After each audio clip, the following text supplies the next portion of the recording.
Everyone, welcome back to my channel. Today I'm going to be doing a DIY for you guys that I saw on Instagram. So first I'm going to be using this wooden piece that my sister-in-law got at Ross, and I'm just borrowing it.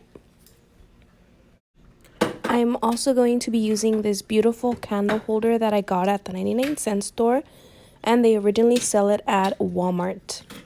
I'm using these little LED lights that I got at Dollar Tree and this little arrangement that I got at 99-cent store, and this is 2 pieces. I'm also using some pine cones that I've had for a while. I'm not sure if I found them outside or actually bought them at Dollar Tree. But let's go ahead and get started. I'm just gonna go ahead and detangle this because it was a little tangled.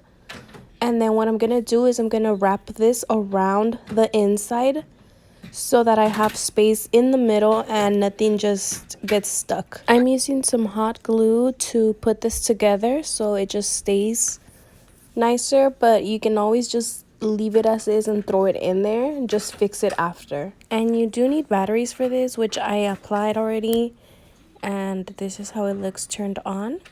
Now I'm just gonna go ahead and add some pine cones in there, and then lastly I'm just gonna go ahead and glue my little floral pieces to the front.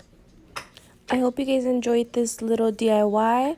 If you guys did, please don't forget to give this video a thumbs up, comment down below, and if you're not subscribed to my channel, go ahead and hit that subscribe button and turn on your post notification bell so you guys do get notified when I post new videos. And I will be showing you guys her version of this, the one that inspired me to create this, and I will be linking her Instagram down below in case you guys want to go ahead and check it out. As always, I hope you guys have a great day, and thank you guys so much for watching.